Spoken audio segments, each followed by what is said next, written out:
Toad stands by.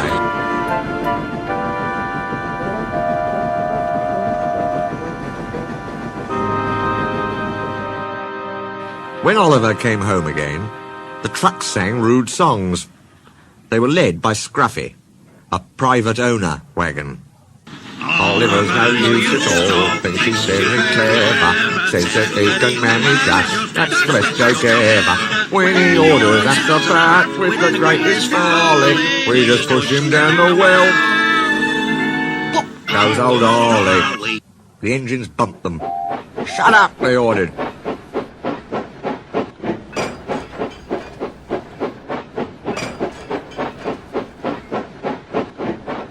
But they couldn't be everywhere.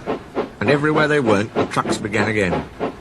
Oliver's no use at all, thinks he's very clever, says that he can manage us, that's the best joke ever.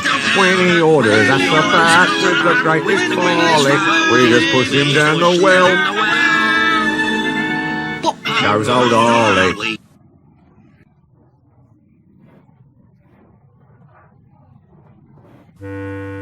At last they gave it up. "We're sorry, Oliver," they said. "It's really my fault," he answered sadly. "I'm worried, Mr. Douglas," said Toad next morning. "This nasty spirit of disrespect for engines, where's it going to end?" "Dear knows," said Douglas gloomily. "It must be stopped before it gets worse. I believe Mr. Oliver can do it." "Maybe so. But how?" "I've a plan, Mr. Douglas. May I stay here today and help him? We are both Great Western and must stand together. Would you ask him before you go to favour me with a word? I'll take you to him, but he's all small for the work you have in mind." "No, Duck, Toad's right. This trouble's my fault, and I must put it right. I meant no disrespect, you understand. Of course not, Toad. Anyway, driver says the same, and he's arranged it with station master." "Very well, Oliver, but I must hurry. My passengers will be waiting. Don't forget Stepney's tip about sand. Lay it on the rails as you back down and roll it firm with your wheels. You get a splendid grip that way. Good luck. We three will be there to cheer you on while you give those trucks a lesson. So long," smiled Oliver bravely. But he felt dreadfully nervous inside. "I expect, Mr. Oliver, you'll want me on the middle road as a stop block, like." Yes, please." Oliver marshalled the worst trucks, 2 by 2, in front of Toad.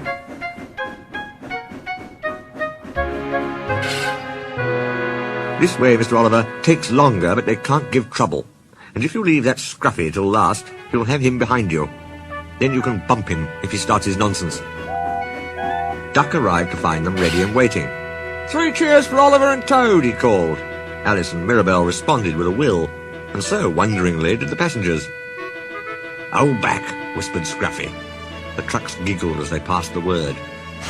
Oliver dug his wheels into the sand and gave a mighty heave. "Whoa!" groaned Scruffy. His couplings tightened. He was stretched between Oliver and the trucks. "I don't like this." "Go it," yelled Duck. "Well done, boy, well done." "Ow! Ow!" wailed Scruffy, but no one bothered about him. "Ow! Ow! I'm coming apart!" There came a rending, splitting crash. Oliver shot forward suddenly. Scruffy's front end bumped behind his bunker, while Scruffy's load spread itself over the track. "Well, Oliver, so you don't know your own strength. Is that it?"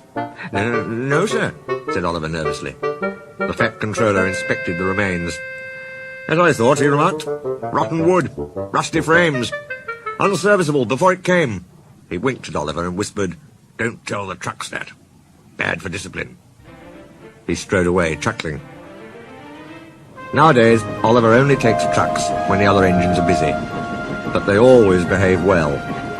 "Take care with Mr. Oliver," they warn each other. "He's strong, he is. You play tricks on him, and he'll likely pull you in half."